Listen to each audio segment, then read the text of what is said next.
The store that Mom said. Well, do I need to talk while she's Yes, ma'am. Yes, ma'am. No, she's gonna be paranoid. Please. Okay. what What did your mom say? I was the first one of 3 children, and Mama said I wasn't born until April, but in the wintertime, I guess it was the second winter, she said Daddy would sit by the heater and hold me all the time he was home. And she said, when he put me down on my first birthday, I just started walking. That's cute. That's funny. They held you the whole first year. Yeah. Oh, brother.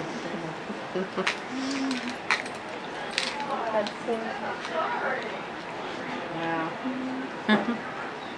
I missed the story about the food. What other story? I know there's other stories. Mom said you already talked about the story whenever the people brought you the food. Mama said what? The story when you were in Mexico. Oh. Now which story? Yeah. Just tell me one. Tell Maybe me there's one I haven't heard. I've only... Yeah. Oh, you're going to record it? Yes, ma'am. Oh, okay. Well, I always wanted to be a missionary, but I never did get to the preaching. But, of course, your grandpa did that. But sometimes we'd have someone ask us to pray for them, and the Lord would heal. And one time Donnie went down the hill. You want to tell all that? Yes.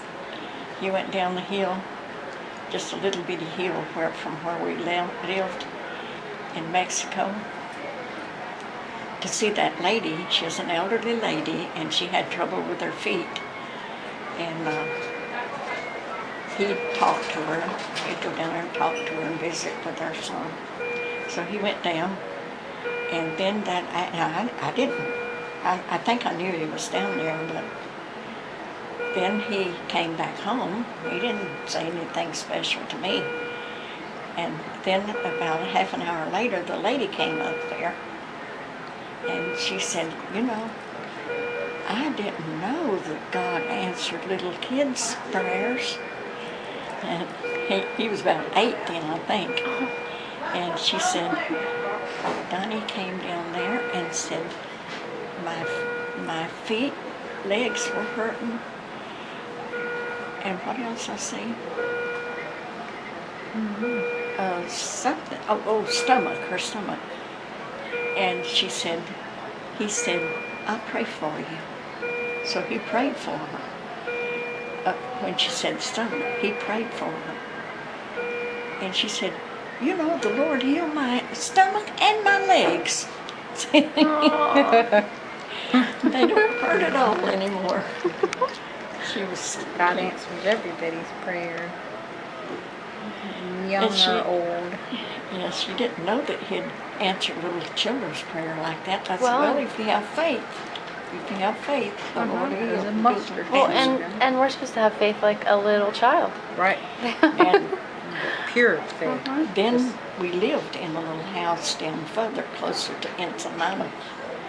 Did you want me to tell that too? Oh, all of them. Just bring them up. So we had 4 children, I think. You were the baby, weren't you? Yeah.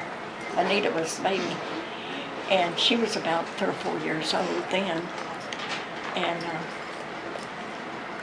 so we were sitting, usually I would read some in the Bible to them in the evening. Every night? At night, yeah.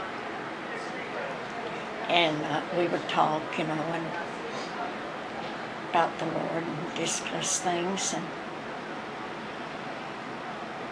And I forgot now. So I forgot how it went. The lady that came to the door? Oh, we also would pray if we got real low on food. We prayed and didn't have money. We would pray and ask the Lord to send us some money or food, whichever. So this particular time, we were keeping the three little Mexican children. So that made 7.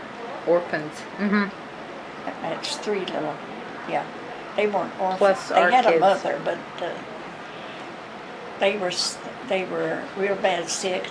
Her husband, I don't know if he was the dad or another man, was molesting the girls, and she wanted us to keep them while she went to another town about 40 miles from there, and the people were getting together to build her a house. And so we said yes, or I said yes. She just asked me, so I said yes. And of course my husband agreed. He's good about that too. So we had the 3 little Mexican children, and the baby was the boy. And he and all of our children and the 2 girls that was Mexican were sitting around in front of me. I was sitting in a chair and I was holding Chuito. His name was Jesus. You were rocking him. And I was holding him and I was rocking back and forth. We didn't have a rocking chair, but I was going back and forth with him, rocking him. And one of our children said, "Mama, I do wish we had more than just beans to eat." We had I think that was Uncle pinto Donnie. beans. Donnie did not like pinto beans very much, you know. He could eat them because he had to. And I said, "Well, don't worry, children." I said, "The Lord will take care of us. Won't let us go hungry. The Lord won't let us go hungry." Exactly. You know. And so I believe it was the very next day, a car came up down from Chula Vista, California, and or somewhere up there. I think that's where they came from. One couple was from Chula Vista, and so I had no idea they were coming or anything. I just asked the Lord to give us what we needed, you know, some food or money, one or the other. And so then they drove up in a truck, I think it was, instead of a car. But anyway, they drove up. I went to the door, and they introduced themselves and they had several children with them, and told me that they came from California, from wherever it was. I think it was Chula Vista. And this lady said, "The Lord showed me a vision of you and these children. Are these your children?" I said, the 3 Mexican children weren't. We were just keeping them for a lady. She saw you rocking the baby, right? Didn't she? And so I invited them in, and they came in, and where I was sitting, this one lady was sitting directly across from me, but she was in the back corner of the room. And she looked at me and she said, "The Lord showed me a vision of you, and I saw you rocking this baby. Is this your baby?" I said, "No, he's not my baby. He's a little Mexican baby, and we're keeping him for them to go up and see about the house they're going to build for him up there, a little further north." And she said, "Well, I saw him, and I saw you rocking him, and I heard you say, 'Don't worry, children, the Lord won't let us go hungry.'" And so she looked at her husband. He was on the other side of the room. She said, "Honey, would you?" And up he jumped. And he went outside, and they had some children with them too. And they got their children and our children and took them outside to the cars and brought in a whole bunch of groceries. They piled our table up quite high. And Nita said she remembered they put a lot of things under the table there, probably the cans. Stacked everywhere. I remember bringing in a box of crackers. Yes, they went out and helped the others get it in. And, We had so and they much brought food. a bunch of sweets, rolls and things like that in. Oh, you The said day they the had a baked bakery or goods. something? I And don't know, but they brought all kinds of stuff. Uh-huh. And the day before, or that day, maybe it was that day or the day before, we went up into the mountains to pick cactus so that we could have fried cactus that night. Oh, wow. Because we were only going to have like beans left to do one more meal or something. So, Wow. and then they came with that stuff.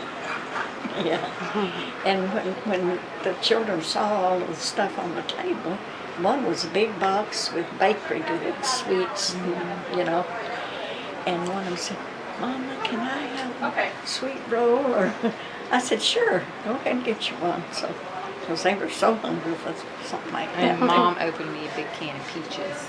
I was like 4 or 5.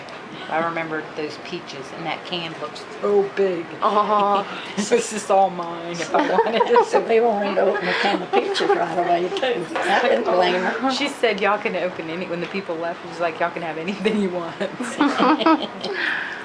Wow, Like that's Disney awesome. World or something, if we would have even known about Disney World, but I don't think we But did. we had so many prayers answered, even for something you don't have to have, like a bicycle. Desires of your heart. Yeah, he'll give you the desires of your heart if you have faith.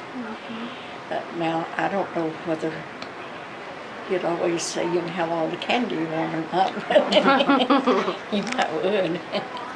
But Gary was praying for an electric train, going to an electric train so bad. oh. I said, "Well, honey, we don't have, we'd buy you one if we could, but we don't have the money to buy it with." And I said, "Just pray, ask the Lord for it." "Okay, I will, right now." And he bowed his head and prayed. And in about 2 or 3 days, I got a letter from Florida. Florida, because we were living in Louisiana then. And the lady said, "Has one of your children been wanting or praying or wanting," I don't know which way she said it, "an electric train?" I said, "Yes." She said, "Well," she felt like this one wanting an electric train. She said, "Praying or wanting?" And I said, "Oh, yes." And so she said, "Well, I felt like there was, and said, I saw one in the store and I went in and bought it." Oh. Said, should I send it now or should I wait till Christmas?" Well, Christmas was a good ways off. A couple of months at least, or somewhere like that, month or 2 or 3. And she said, "Should I send it now or wait till later?" I said, "Well, or whichever you want to do, be all right." She said, "Well, I think I'll just send it off now." And she didn't say anything about any of the other kids, anything. She sent it. In a few days we got the package. It was the electric train. There was a phonograph for Debbie, Oh my goodness. and it's something for everybody. And for all, how many children? 6?